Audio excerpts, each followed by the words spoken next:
Hello and welcome to elementary math class.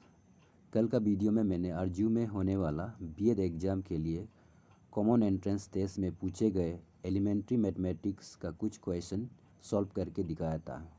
और आज का इस वीडियो में रिमेनिंग पार्ट्स जो एलिमेंट्री मैथ्स का रिमेनिंग पार्ट होगा उसको पूरा सॉल्व करके दिखाऊंगा सबसे सिंपल और बेहतरीन ट्रिक के साथ। आइए शुरू करते हैं। Your first question is, a bag contains 5 red balls, 8 white balls, 4 green balls and 7 black balls. If one ball is thrown at random, find the probability of getting not a green ball. तो probability निकालना है। तो सबसे पहले आपको concept पता होना चाहिए। probability में जो टोटल जो सम होता है उसको नीचे लिखता है, ठीक है। जो सम है उसको नीचे लिखेगा और क्वेश्चन जिस पार्टिकुलर का ऊपर पूछा जाएगा उस नंबर को हम ऊपर लिखेगा, ठीक है। तो यह टोटल कितना है देखिए, रेड 5 बॉल है और वाइट जो है 8 बॉल है, ग्रीन जो है 4 बॉल्स है, उसके बाद ये ब्लैक वाला 7 बॉल है। तो इसको आप टोटल करके इसको नीचे में लिखना है, ठीक है। इसको टोटल करके नीचे में लिखेगा। उसके बाद प्रोबेबिलिटी हमको नॉट ग्रीन का निकालना है, नॉट ग्रीन, ठीक है।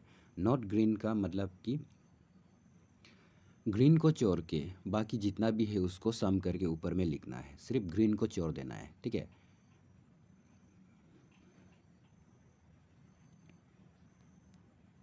तो प्रोबेबिलिटी आपका ऐसा होगा।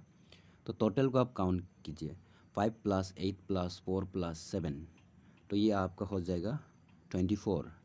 तो नीचे में रहेगा आपका 24। उसके बाद ये टोटल हो गया, जितना भी बॉल्स है बैग का अंदर में जितना भी है उसको सम करके नीचे लिखना है। जितना भी टोटल से आप ये बैग का है मतलब बॉल का है, डाइस का भी आ सकता है और कुछ भी मतलब नंबर्स का आ सकता है, उसको सम करके नीचे में लिख लेना है। और पर्टिकुलर जिस क्वेश्चन का बारे में पूछ रहा है, हमें ग्रीन नॉट ग्रीन बॉल का पूछ रहा है, तो हम उस पर्टिकुलर क्वेश्चन का नंबर्स को ऊपर में लिखेगा। तो नॉट ग्रीन, आप ग्रीन को चोर करके, ग्रीन कितना है 4 है, तो 20 में से 4 चोर करके, 24 में से 4 चोर करके जितना भी है उसको ऊपर लिखना है, यानी कि आपका ऊपर में 20 होगा, ठीक है। अब इसको आप रिड्यूस कर दो, इसको आप रिड्यूस कर देना है। तो ये आपका 4 से रिड्यूस होगा, 4 5 जा 20, 4 6 जा 24। तो ये आपका आंसर हो जाएगा, यानी कि आपका ऑप्शन नंबर सी जो है इसके लिए मैच होगा, मतलब ये आपका करेक्ट आंसर हो जाएगा। नेक्स्ट क्वेश्चन को भी देख लेते हैं। Next question is, a solid sphere of radius r is melted and recast into a sphere of a solid cone of height r. Then the radius of the base of the cone is. तो इसमें एक concept है, देखो इसमें sphere को पिघला के cone बना रहा है। तो इसमें एक कॉन्सेप्ट आपको यूज़ करना होगा। जब एक सॉलिड शेप को दूसरा सॉलिड शेप में कन्वर्ट करने के बाद उसका जो वॉल्यूम है वो फिक्स रहेगा, वॉल्यूम जो है सेम रहेगा, ठीक है। दैट मीन्स स्फीयर में जितना वॉल्यूम है उतना कॉन में भी रहेगा। तो हम इसके लिए दोनों जो शेप है उसका वॉल्यूम वाला फॉर्मूला यूज़ करके इसको इक्वल कर देगा, ठीक है। तो वॉल्यूम ऑफ स्फीयर का फॉर्मूला होता है 4/3 पाई r³ होता है। उसके बाद वॉल्यूम ऑफ ये इसका हो गया, स्फीयर का हो गया। उसके बाद वॉल्यूम ऑफ कॉन का दूसरा साइड में लिख लो 1/3 पाई r, इसका r को हम कैपिटल R से देखिएगा, r², h इसका हाइट, इसका r है तो हम इसका h को भी r बनाएगा, क्योंकि यह हमें देखिए हाइट को r दिया गया है। उसके बाद अब बोथ साइड से अगर आपको कुछ कॉमन नज़र आता है तो उसको कैंसिल कर देना है। जैसे कि डिनोमिनेटर 3, यहाँ भी डिनोमिनेटर 3 है, ये कैंसिल आउट हो जाएगा। उसके बाद ये जो 5 और ये 5 ये भी दोनों साइड से कैंसिल हो जाएगा। अब रिमेनिंग बच गया क्या, इसमें 4r³ है और इसमें रह गया क्या, कैपिटल R², उसके साथ में एक r भी है। तो ये r और यहाँ से एक तो r कैंसिल हो जाएगा, ठीक है। तो यह बचेगा टोटल कितना 4r² और यहाँ रहेगा आपका कितना r, कैपिटल R²। अब इससे देखिए यहाँ से हमको r निकालना है, ये r को निकालना है, बेस रेडियस क्या होगा कौन का ये निकालना है। तो कौन का रेडियस आपका कैपिटल आर है, इसका वैल्यू निकालना है। तो इसका ऊपर में जो पावर है वहाँ जा कर के क्या होगा, स्क्वायर रूट बन जाएगा। तो वहाँ जा कर के ये 4r² के ऊपर में रूट बन जाएगा। तो इसका रूट जो है बाहर आएगा, जैसे कि 4 का रूट होता है 2 और r² का रूट होगा r, यानी कि आपका बेस रेडियस होगा कितना, 2r। कौन का बेस रेडियस हो जाएगा 2r। तो आपका कौन सा ऑप्शन है देख लीजिए इसको। तो यह देखिए ऑप्शन नंबर बी जो है इसका करेक्ट आंसर होगा 2r। नेक्स्ट क्वेश्चन को भी देख लेगा। Next question is if D is the HCF of 56 and 72, find x and y for satisfying the equation d equal to 56x plus 72y। तो यहाँ एक दो नंबर दिया गया है 56 एंड 72, इसका HCF जो है डी है और नीचे में दिया गया है डी इक्वल टू एक इक्वेशन बनाया है और इसमें से हमको x और y का वैल्यू फाइंड करना है। तो सबसे पहले आपको HCF पता करना होगा, यानी कि डी का वैल्यू पता करना होगा। तो यहाँ देखिए इसमें डी जो है 56 और 72 का HCF है, तो आपको 56 और 72 का HCF पता लगाना होगा। तो 56 और 72 में जो हाईएस्ट कॉमन फैक्टर है वो आपका 8 होगा, ठीक है। 8 7 जब 56 और 8 9 जा 72 होता है। तो इसका हाईएस्ट कॉमन फैक्टर यानी कि इसका HCF होगा 8। तो डी का वैल्यू हो गया आपका कितना, डी का वैल्यू मिल गया आपको 8 मिल गया। अब ये जो गिवन इक्वेशन है इसमें डी का वैल्यू को डाल देना है। तो 56x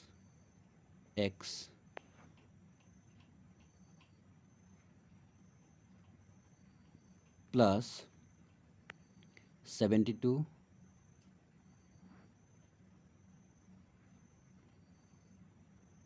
y is equal to, ये जो डी का वैल्यू आपका कितना है 8 है, इसको डाल देना है, ठीक है।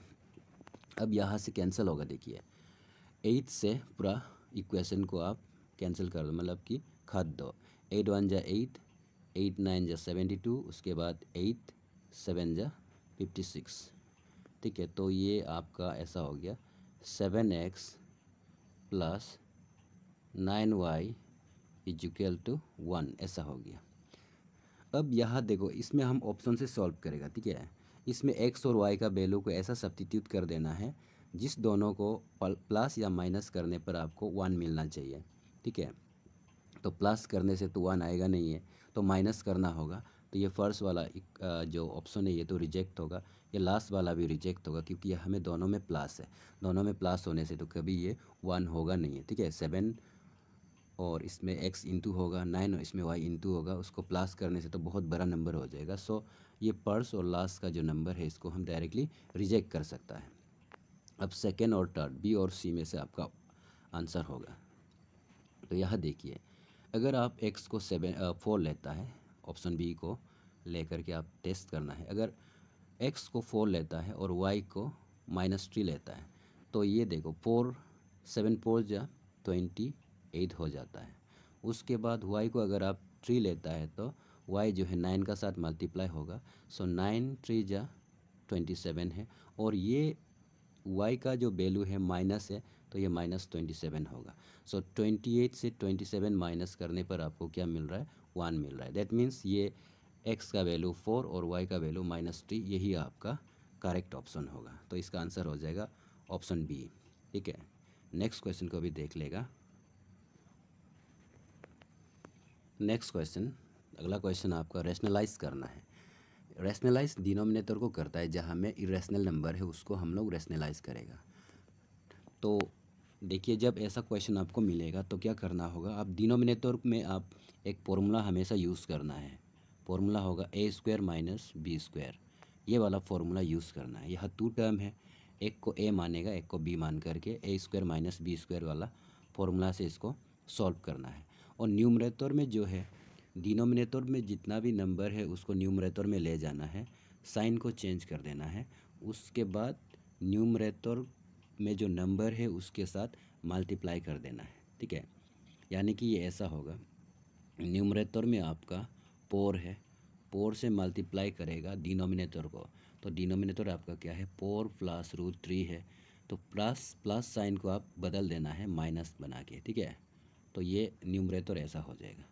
अब डिनोमिनेटर में मैंने क्या बताया था, ए स्क्वायर माइनस बी स्क्वायर का फॉर्मूला हमेशा लगाना है। तो यहाँ ए जो है 4 है और बी जो है √3 है, तो ए का स्क्वायर यानी कि 4 का स्क्वायर हो जाएगा 16 माइनस बी का स्क्वायर यानी कि √3 का स्क्वायर हो जाएगा 3। ठीक है, अब इसको सॉल्व कर दो। ऊपर में 4 इंटू 4 माइनस √3 रहेगा। अब नीचे में 16 माइनस 3 आपका हो जाएगा 13। तो ये आपका आंसर हो जाएगा इतना। ठीक है, तो ये कौन सा वाला ऑप्शन है आपका? ऑप्शन ये आपका ऑप्शन नंबर बी जो है इसका साथ मैच कर रहा है, तो ये इसका आंसर हो जाएगा। ठीक है, नेक्स्ट क्वेश्चन को भी देख लेगा। तो इस क्वेश्चन में a प्लस बी का वैल्यू दिया है 5 एंड a माइनस बी का वैल्यू दिया है 1 और आपको निकालना है ए स्क्वायर प्लस बी स्क्वायर। बहुत ही आसान क्वेश्चन है। देखिए इसमें आप ये दोनों इक्वेशन को आप लिख लो, ए प्लस बी इजिकल टू 5 को लिख लेगा। उसके बाद सेकंड जो है ए माइनस बी इजिकल टू क्या है 1 है। लिख करके यहाँ से ए बी का वैल्यू निकालना है, उसके बाद स्क्वायर करके प्लस कर देना है। यहाँ से ए बी का वैल्यू निकालना, देखिए यहाँ माइनस बी प्लस बी ऐसे कैंसिल हो जाएगा और यहाँ 2 है, दोनों प्लस है तो ये 2a हो जाएगा और इस साइड में 5 और 1 प्लस करके 6 हो जाएगा। ठीक है, तो यहाँ से आपको a का वैल्यू मिल रहा है कितना 3। ठीक है, 2 1 जा 2, 2 3 जा 6 में खट जाता है, यानी कि a का वैल्यू मिल गया 3। ठीक है, अब b का वैल्यू भी आपको निकालना है। तो ये a का वैल्यू को किसी a प्लस बी में डालो या तो a माइनस बी में डाल दो। तो हम a प्लस बी में डाल रहा है, इसका वैल्यू को हम यहाँ डाल दे रहे हैं। ठीक है, तो यहाँ डालने पर आपका ये होगा a का जगह 3 हो गया प्लस b इजिकल टू 5 है। तो यहाँ से भी आपका b का वैल्यू मिल जाता है। ठीक है, तो 3 जो इस तरफ जाने के बाद -3 होगा, तो 5 से 3 माइनस करने पर क्या मिलेगा आपको 2 मिलेगा। ठीक है, अब a और b का वैल्यू दोनों मिल गया। अब हमको निकालना है a square plus B square. अब a को स्क्वायर कर दो, a का वैल्यू कितना है 3 है, इसको स्क्वायर कर दो, 3 का स्क्वायर 3 3 जा 9 प्लस b को भी स्क्वायर कर दो, b कितना है 2 है, 2 का स्क्वायर कितना होगा 2 2 जा 4। अब इस दोनों को प्लस करने पर आपका आंसर आएगा। सो 9 + 4 इस कितना 13 होता है, तो 13 आपका आंसर हो जाएगा। तो ये ऑप्शन में कौन सा वाला है आपका? ऑप्शन बी जो है करेक्ट है, तो ये इसका आंसर हो गया। नेक्स्ट क्वेश्चन को भी देख लेगा। Your next question is the simple interest in 2 years on a principal of ₹24,000 is 1/8 of the principal. What is the rate of simple interest per annum? तो यहाँ सिंपल इंटरेस्ट दिया है और हमको निकालना है रेट। ठीक है, सिंपल इंटरेस्ट जो है देखिए इसमें प्रिंसिपल 24,000 है, सिंपल इंटरेस्ट जो है इसका 1/8 है बोलता है। ठीक है, तो इसमें हम फॉर्मूला लगाएगा, सिंपल इंटरेस्ट वाला फॉर्मूला लगा के इसको करेगा। तो फॉर्मूला क्या होता है इसमें आपका सिंपल इंटरेस्ट यानी कि SI से हम इसको डिनोट करेगा, this equal to principal into rate into time upon 100, ये इसका फॉर्मूला है। अब यह जो है सिंपल इंटरेस्ट दिया गया है, यह बताया है सिंपल इंटरेस्ट जो है प्रिंसिपल का 1/8 है। तो प्रिंसिपल है आपका कितना 24,000 का 1/8 मतलब इसको आप 1/8 से मल्टीप्लाई कर दो, इक्वल टू अगेन प्रिंसिपल आप लिखेगा 24,000 इंटू रेट आपको फाइंड आउट करना है और टाइम दिया गया है 2 years डिवाइडेड बाय कितना 100, ये फॉर्मूला हो गया। अब यह देखिए बोथ साइड में 24,000 को आप कैंसिल कर दो। ठीक है, अब बचने वाला जो नंबर है उसको आप ट्रांसफ़र करके आर का वैल्यू यहाँ से आप फाइंड आउट कर सकता है। तो यह बचा है कितना 1/8 बचा है, तो यह बचा है 1/8 और दूसरा साइड में बच गया R इंटू 2/100। ठीक है, अब यहाँ से हमको आर का वैल्यू निकालना है, तो 2 और 100 को हम उस तरफ ट्रांसफ़र करेगा। तो 2 देखिए ये 1/8 तो अपना जगह में रहेगा। 2 जो है आर को मल्टीप्लाई कर रहा है वो नीचे जा कर के डिवाइड होगा, और 100 जो है आर को डिवाइड कर रहा है तो वो ऊपर जा कर के न्यूमरेटर से मल्टीप्लाई करेगा। मतलब आपका इस टाइप से नंबर बन जाएगा। अब यहाँ देखिए, इस नंबर को आप मल्टीप्लाई करके डिवाइड कर दो, तो ऊपर में तो 100 होगा और नीचे में 8 2 जा 16 है। अब 16 से 100 को आप डिवाइड कर देना है। 16 से 100 को डिवाइड करने पर आपको क्या मिलेगा, देखिए आप नॉर्मली डिवाइड कर दीजिए इसको 16 से। 16 6 जा 96 होगा। उसके बाद इसको सब्ट्रैक्ट कर दो। सब्ट्रैक्ट करने पर आपको मिलेगा यहाँ 4, ठीक है। तब यहाँ पॉइंट लगा देना है। पॉइंट लगने के बाद ये आपका बन जाएगा 40। तो 40 को अगेन 16 से डिवाइड 2 टाइम्स में होगा, तो ये जो है 32 हो जाएगा। 16 2 जा 32। फिर आप सब्ट्रैक्ट कर दो। सब्ट्रैक्ट करने पर कितना मिलेगा आपको, 8 मिलेगा, ठीक है, यानी कि 80। तो 16 से अगेन 80 को 5 टाइम्स, 16 5 जा 80 होता है। तो इतना में आपका डिवाइड ख़त्म हो जाएगा, यानी कि आपको कितना मिला है 6.25। तो इसका आंसर हो जाएगा 6.25। यहाँ जो रेट आपका मिल रहा है कितना, 6.25, इतना परसेंट जो मिल रहा है। तो ये आपका आंसर हो जाएगा। ऑप्शन में देख लेगा कौन सा वाला सही है। तो यहाँ देखिए आपका ऑप्शन नंबर बी जो है 6.25 ये आपका आंसर हो जाएगा। नेक्स्ट क्वेश्चन को भी देखेगा। Your next question is what will be simple interest of ₹700 at 8% per annum for 3 years। तो यहाँ भी आपको सिंपल इंटरेस्ट फाइंड आउट करना है। तो फॉर्मूला वही रहेगा जो आपको बताया था। So SI equal to principal into rate into time divided by 100। तो इसमें प्रिंसिपल दिया है 700, रेट भी दिया है 8% एंड टाइम दिया है 3 years डिवाइडेड बाय 100। तो इसको आप डिवाइड कर दो, डिवाइड करके मल्टीप्लाई। तो यहाँ देखिए 0 2 0, यहाँ से भी 2 0 कैंसिल हो जाएगा। अब मल्टीप्लाई कर दो, 7 3 जा 21 इंटू 8, तो 8 1 जा 8, 8 2 जा 16। तो इसका सिंपल इंटरेस्ट होगा 168। तो ऑप्शन में देख लेगा कौन सा वाला सही है, 168 कौन सा होता है। तो यहाँ 168 यानी कि आपका ऑप्शन नंबर सी जो है करेक्ट हो जाएगा। नेक्स्ट क्वेश्चन को भी देख लेगा।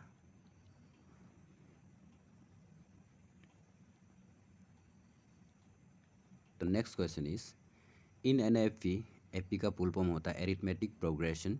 6 times the 6th term is equal to the 11 times the 11th term, then its 17 term is 17 term हमको फाइंड करना है। 6 टाइम्स ऑफ 6 टर्म जो है 11 टाइम ऑफ 11 टर्म का बराबर होता है। तो यहाँ देखिए हम 6 टर्म को हम ऐसा लिख सकता है, ये A6 को हम लिख सकता है कितना, A प्लस 5D ऐसा लिख सकता है। उसके बाद 11 टर्म को हम A11 equal to A plus 11 का 10D हो जाएगा, ठीक है। एक पॉइंट कम करके लिखना है। A आपका फर्स्ट टर्म, D जो है कॉमन डिफरेंस। तो ये है। अब यह बोला गया है कि 6 times of 6th term is equal to 11 times of 11 term. तो इसको हम इक्वेशन बनाएगा, जैसे वो लोग कहा गया है 6th टर्म को 6 से मल्टीप्लाई करना है, यानी कि 6 से 6th टर्म को मल्टीप्लाई करना है। तो 6th टर्म आपका A प्लस 5D है is equal to 11 term 11 times of 11th term. तो 11 टर्म को यहाँ लिखा है A प्लस 10 डी। अब ये करो, ब्रैकेट ओपन करो मल्टीप्लाई करके, तो 6 इंटू ए जो 6a प्लस 6 इंटू 5 जो 30 D.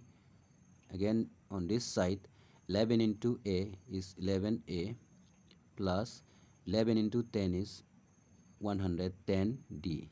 Now you transpose their value, तो डी और ए को आप ट्रांसपोज कर सकता है। तो ये 11a जो है लेफ्ट साइड में आने के बाद 6 के साथ मल्टीप्लाई सब्ट्रैक्शन होगा, प्लस 11 जो है यहाँ आने के बाद -11 होगा, तो 11 से 6 माइनस करने पर आपको मिलेगा 5a। अगेन 110 डी जो है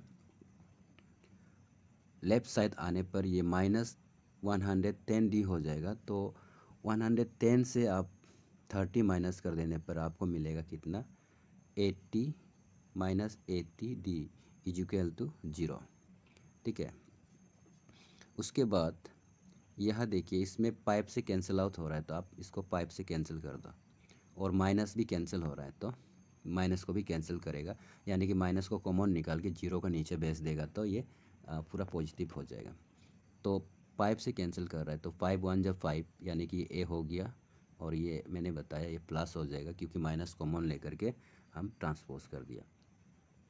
उसके बाद इसको भी 5 1 जब 5, उसके बाद 3 रिमाइंडर है, 5 6 जब 30 इक्वल टू 0, यानी कि a plus 16 D equal to 0। हमको निकालना था क्या, हमको निकालना था a17 का वैल्यू, a17 का वैल्यू। तो a17 को हम ऐसा लिख सकता है ना, a17 को a प्लस 16 डी लिख सकता है, जैसे मैंने ऊपर में लिखा था। a6 को हम a प्लस 5d बनाया था, तो a17 को भी हम लिख सकता है a प्लस 16d। ठीक है।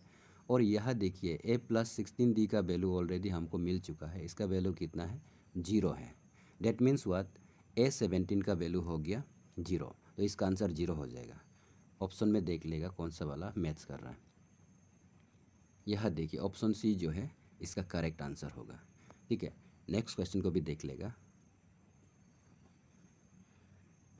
Next question is the ratio between Anuradha's and Manjit Kaur's share in a profit is as 7:11. If Manjit Kaur gets rupees 18,931, find the share of Anuradha in the profit. तो यह दो लोग का है, अनुराधा और मंजीत का जो शेयर है उसको रेशियो में दिया गया है 7:11, और उसके साथ साथ मंजीत कौर का जो टोटल अमाउंट है उसको भी दिया गया है 18,931, और हमको निकालना है अनुराधा का। ठीक है। तो ये रेशियो जो है कंप्लीट नहीं होता है, इस रेशियो को कंप्लीट बनाने के लिए हम कुछ वेरिएबल यहाँ में मल्टीप्लाई करेगा। जैसे कि आपका अनुराधा, ये अनुराधा का रेशियो जो है आपका कितना है, अनुराधा आगे आता है तो 7 जो है अनुराधा का है, तो इसको हम 7x बना लेगा।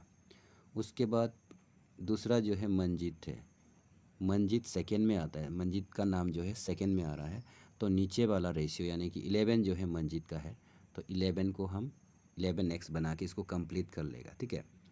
और यह ये भी बताया है कि मंजीत का जो अमाउंट है वो है 18,000 कितना 931, ये भी गिवन है। तो यहाँ से आप ये कर सकता है, मंजीत का जो अमाउंट का हेल्प से आप x का वैल्यू को फाइंड आउट कर सकता है। ठीक है। यह देखिए, इसको नीचे में लिख लेगा, क्लियर नहीं है, 18931, इसको आप 11 से डिवाइड कर सकता है। देखिए 11 1 जा 11, 7 रह गया, फिर 11 7 जा 77, तो 9 से 7 जाने पर कितना 2 रह गया, फिर 11 2 जा 22, 3 से 2 जाएगा तो कितना बचता है 1 बचता है, सो 11 1 जा 11, तो यहाँ से 11 से 1 टाइम में गया, तो x का वैल्यू आपको मिल जाता है 1721, ये x का वैल्यू हो गया। ठीक है। अब हमको निकालना है किसका, हमको निकालना है अनुराधा का। ठीक है। अनुराधा का वैल्यू शेयर निकालने के लिए आप x का वैल्यू को 7 से मल्टीप्लाई कर देना है, तो अनुराधा का कितना होगा, इसको 7 से मल्टीप्लाई करने पर क्या मिलेगा, देखो 7 1 जा 7, 7 2 जा 14, उसके बाद 7 7 जा 49 प्लस 1 50, उसके बाद 7 1 जा 7 और प्लस 5 आपका हो जाएगा 12। तो इसका अनुराधा का शेयर होगा 12,047। तो ऑप्शन में देखिए आपका 12,047 जो है आपका ऑप्शन नंबर सी है। तो ऑप्शन नंबर सी जो है इसका करेक्ट आंसर हो जाएगा। देखिए ये आपका ऑप्शन सी है, ठीक है, 12,047। तो इस तरह से आप कैलकुलेशन कर सकता है। नेक्स्ट क्वेश्चन को भी देख लेगा। Next question is which of the following sets of equation is inconsistent. Inconsistent का है तो 3 टाइप ऑफ इक्वेशन होता है, कॉन्सिस्टेंट, इनकॉन्सिस्टेंट और डिपेंडेंट। तो यह इनकॉन्सिस्टेंट का बात कर रहा है। तो ऐसा क्वेश्चन में आपको इसका ABC का वैल्यू निकाल के उसका रेशियो चेक करना है, ठीक है। ABC 2 इक्वेशन में A1 B1 C1 ऐसा होता है, ठीक है। 2 इक्वेशन है, फर्स्ट इक्वेशन से A1 B1 C1 निकालना है, सेकेंड इक्वेशन से A2 B2 C2 निकाल के उसका रेशियो को चेक करना होता है। जब रेशियो जो है ये इनकॉन्सिस्टेंट का बात करें तो इसमें ऐसा होता है A1 by A2 equal to B1 by B2, यहाँ तक इक्वल होता है, बट यहाँ में नॉट इक्वल होगा C1 बाई C2 के साथ, ठीक है। तो ऐसा सिचुएशन मतलब ऐसा केस आने पर आपका इनकॉन्सिस्टेंट होगा, बाकी जितना भी है उसमें कॉन्सिस्टेंट रहेगा, ठीक है। तो ये पर्टिकुलर केस में आपका इनकॉन्सिस्टेंट होगा। अब यह देखना है, ऑप्शन में चेक करना है। देखो ऑप्शन में A1 जो है, हम ऑप्शन ए का चेक करेगा सबसे पहले। A1 का वैल्यू 2 है और A2 का वैल्यू 4 है। 2/4 यानी कि इसको हम कैंसिल करने पर क्या मिलेगा, 1/2 मिलेगा। 2 1 जा 2, 2 2 जा 4, ठीक है। अब B1/B2 को भी चेक कर लो। B1 क्या है, इसमें 3 है, B2 क्या है 6 है। अब इसको आप कैंसिल कर सकता है।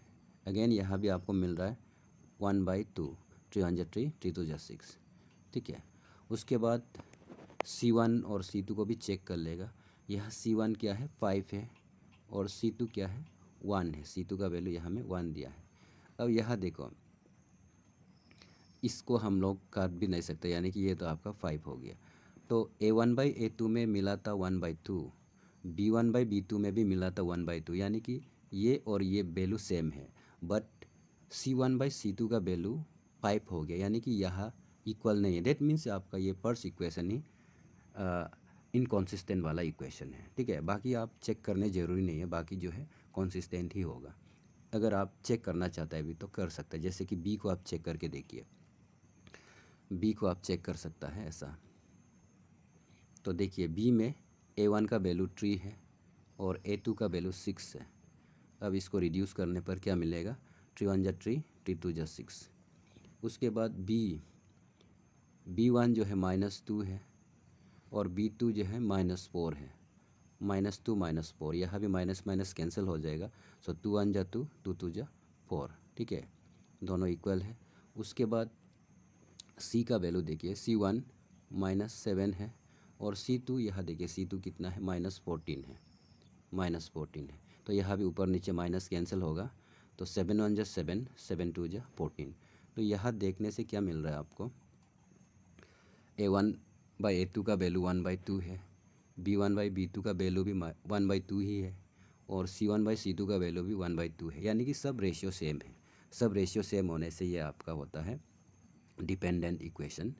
तो डिपेंडेंट तो पूछा नहीं है, हमको सिर्फ क्या का इनकॉन्सिस्टेंट का बताना था, और ये जो है फर्स्ट इक्वेशन जो है इनकॉन्सिस्टेंट को सेटिस्फाई करता है, तो ये आपका आंसर हो जाएगा, ठीक है। ये नेक्स्ट जो ट्राई है वो तो मैंने ऐसे ही आपको करके दिखाया, आपका तो आंसर पहले ही निकाल चुका है, ठीक है।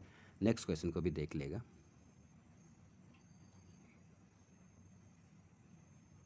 Next question, in a parallelogram ABCD if AB equal to this CD AD BC सब दिया गया है और हमको निकालना है AB/BC का रेशियो। देखिए एक पैरेललोग्राम है, तो पैरेललोग्राम है तो इसका अपोजिट साइड जो है इक्वल होगा। मान लो कि ये A, ये B है, ये C है और ये D है, और ये सब का साइड गिवन है, कितना कितना यहाँ दिया गया है, इसको लिख के समय वेस्ट नहीं करना है। अपोजिट साइड देखना है, ए बी और सी डी अपोजिट साइड है, ए डी और बी सी अपोजिट साइड है। तो पैरेललोग्राम में एक प्रॉपर्टी है, मतलब बहुत सारा प्रॉपर्टी है, उसमें से एक प्रॉपर्टी जो है अपोजिट साइड्स आर इक्वल। यहाँ साइड का वैल्यू दिया है, इसलिए हम साइड वाला प्रॉपर्टी यहाँ यूज़ करेगा।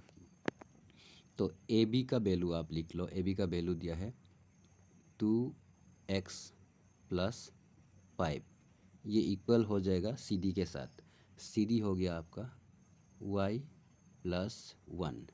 अब यहाँ से एक्स वाई को एक साथ में रखो, यानी कि ये y जो है यहाँ ट्रांसफ़र होके आएगा, तो -y हो जाएगा, और ये +5 जो इस तरफ ट्रांसफ़र होने से -5 होगा, यानी कि 1 5 से माइनस करने पर आपको मिलेगा -4। इसको हम एक इक्वेशन बना के रखेगा, ठीक है। उसके बाद नेक्स्ट जो है, नेक्स्ट पेयर ऑफ साइड जो है आपका ये होगा बी सी और ए डी। बी सी का वैल्यू 3x + -4 इक्वल टू, इसका अपोजिट साइड क्या है, ए डी है, ए डी का साथ इक्वल होगा, यानी कि y + 5। अब यहाँ से भी आप y को उस तरफ बेच देना है, तो 3x + y वहाँ जा कर के -y हो जाएगा, और अगेन ये -4 जो है इस तरफ आके +4 हो जाएगा, यानी कि 4 + 5 9 हो जाएगा। इसको हम इक्वेशन 2 बना के रखेगा, ठीक है। अब इस दोनों इक्वेशन को आप सॉल्व कर दो। ये दोनों इक्वेशन को सॉल्व करने पर आपको x और y का वैल्यू मिल जाएगा। तो देखिए, अब सीधा ये बीच वाला इक्वेशन, इसको आप भूल जाओ, ठीक है। ये इक्वेशन और ये इक्वेशन, इसमें आप साइन को चेंज कर देना है, नीचे वाला इक्वेशन का साइन को चेंज कर दो, प्लस का माइनस, माइनस का प्लस, ये भी प्लस है इसका माइनस, ठीक है। अब इक्वेशन 1 और इक्वेशन 2 को आप सॉल्व करना है। 2x - 3x, तो यह बचेगा -x, अगेन -y ऊपर में, नीचे में +y, ये 0 हो गया, -y और +y जो है कैंसिल हो जाएगा, इजुकल तो यहाँ में राइट साइड में -4 और नीचे में भी -9 है, सो -4 -9 हो जाएगा आपका -13। अब माइनस माइनस बोथ साइड से कैंसिल करके x का वैल्यू मिल जाएगा आपको 13, ठीक है। x का वैल्यू मिल गया, अब आपको y का वैल्यू भी फाइंड करना होगा। तो y का वैल्यू फाइंड करने के लिए आप आइदर इक्वेशन में कहीं भी डाल सकता है, चाहे इक्वेशन 1 में डालो 2 में डालो, तो हम इक्वेशन 1 में डाल रहे हैं। तो x का वैल्यू 13 है, देखिए इक्वेशन 1 में 2x है, यानी कि x का वैल्यू को 2 से मल्टीप्लाई होगा, तो x का वैल्यू कितना है, 13 है। 13 को 2 से मल्टीप्लाई करने पर मिलेगा 26 माइनस y इजुकल टू -4 है, ठीक है। अब -y इजुकल टू ये जो है +26 जो है उस तरफ जा कर के -26 हो जाएगा, और यहाँ एक -4 ऑलरेडी है, तो -4 और -26 मिला के -30 हो जाएगा, ठीक है। अब y का वैल्यू हो गया आपका कितना, 30, minus minus both side cancel हो गया, ठीक है। x का वैल्यू y का वैल्यू मिल गया। अब हमको निकालना है ये जो रेशियो, यह देखिए रेशियो हमको फाइंड करना है।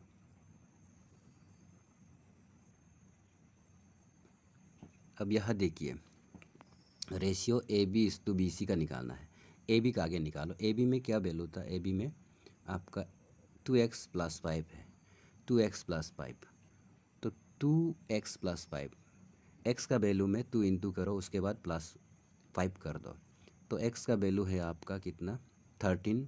13 में 2 इंटू करने पर मिलेगा 26, और 26 में +5 करने से कितना होगा आपका 31 हो जाएगा, ठीक है। पहला वाला ऐसा होगा। उसके बाद सेकेंड नीचे वाला रेशियो क्या है, BC है। BC का वैल्यू क्या गिवन है, 3x - 4 है, x का वैल्यू 13 है, 13 में 3 मल्टीप्लाई करने पर मिलेगा आपका 39, -4 करना है, तो -4 करने पर क्या मिलेगा, ये हो जाएगा 35, ठीक है। तो रेशियो मिल गया, ये आपका रेशियो है। AB/BC का हो गया 31:35, ये हो गया 31:35, 35। तो आपका ऑप्शन नंबर, ये आपका ऑप्शन नंबर सी जो है मैच कर रहा है, 31:35, ये इसका करेक्ट आंसर हो जाएगा। नेक्स्ट क्वेश्चन को भी देख लेगा। अगला क्वेश्चन जो है, इफ़ x:y = 1:3, एक्स वाई का रेशियो 1:3 है, then find the nature of, ये जो रेशियो है इसका वैल्यू निकालना है। इसके लिए आपको x और y का प्रॉपर वैल्यू निकालना होगा, उसके बाद यह सब्स्टिट्यूट करेगा, then you will get the ratio. तो हम सबसे पहले x का निकालेगा। किसी भी नंबर का रेशियो निकालने के लिए आपको क्या करना होगा, आगे ये टोटल रेशियो को सम करना होगा, उसको नीचे लिखना है, ठीक है। और जिस पार्टिकुलर नंबर का रेशियो निकाल रहा है उसको हम ऊपर लिखना है। जैसे कि x का आपको निकालना है, तो x का रेशियो 1 है, y का रेशियो 3 है। तो हम x का निकाल रहा है, तो x का जो रेशियो है उसको ऊपर में लिखना है और टोटल को प्लस करके नीचे में लिखेगा। टोटल 1 + 3 आपका 4 हो जाएगा। ये x का रेशियो हो गया। अगेन इसी तरह y का भी रेशियो आपको निकालना है। तो y का रेशियो यह देखिए, y का रेशियो 3 है, तो 3 को आप ऊपर में लिखना है, 3 को ऊपर लिखिएगा। उसके बाद इसका जो टोटल है इसको नीचे लिखिएगा। टोटल जो है 4 है, ठीक है। अब हम ये जो ब्रैकेट का अंदर में x और y का वैल्यू को सब्स्टिट्यूट कर देगा। तो सबसे पहले आपका 7 के साथ x मल्टीप्लाई होगा, तो x का वैल्यू है 1/4 प्लस कर देना है 3y, यानी कि y का वैल्यू को 3 से मल्टीप्लाई करना है। y का वैल्यू है 3/4 हो जाएगा, ठीक है। उसके बाद दूसरा ब्रैकेट में है आपका रेशियो करके, दूसरा ब्रैकेट में है 2 × x। x का वैल्यू क्या है, अगेन आपका 1/4 होगा, प्लस y का वैल्यू 3/4 डाल दिया। उसके बाद आप इसको मल्टीप्लाई कर दो, ठीक है। तो ये होगा 7/4 प्लस ये हो जाएगा 3 × 9/4, और दूसरा रेशियो में आपका 2 1 × 2/4 प्लस 3/4, ठीक। अब आपको एलसीएम लेके करना है। यहाँ जब डिनोमिनेटर सेम होता है तो एलसीएम लेने ज़रूरी नहीं है, मतलब जो डिनोमिनेटर है वही आपका एलसीएम होगा, यानी कि इसका डिनोमिनेटर 4 है तो एलसीएम 4 होगा, और ऊपर का जो नंबर है उसको डायरेक्टली आप मल्टीप्लाई ऐड कर देना है। अगर यहाँ माइनस है तो आप माइनस कर देगा। तो 7 + 9 आपका कितना होता है, 16 हो रहा है, तो 16 हो गया, ठीक है। उसके बाद यहाँ भी देखिए, नीचे में 4 कॉमन है, एक को ले लेना है, और ऊपर में जो नंबर है उसको एज इट इज़ प्लस कर दो। तो 2 + 3 हो जाएगा आपका कितना, 5, ठीक है। अब दो रेशियो है, तो इसको जब हम लिखता है तो ये डिवाइड का फॉर्म में आ जाएगा। तो जब डिवाइड का फॉर्म में आएगा तो इसका डिनोमिनेटर कैंसिल हो जाएगा, ठीक है। इसका डिनोमिनेटर 4, इसका डिनोमिनेटर 4 भी कैंसिल हो जाएगा। तो बचेगा क्या, इसमें 16 बचेगा और इसमें बचेगा 5। तो ये आपका आंसर हो जाएगा, ठीक है। तो कौन सा ऑप्शन सही है, 16:5 आप देख लेगा। 16:5 वाला आपका ये ऑप्शन नंबर सी जो है करेक्ट है, ठीक है।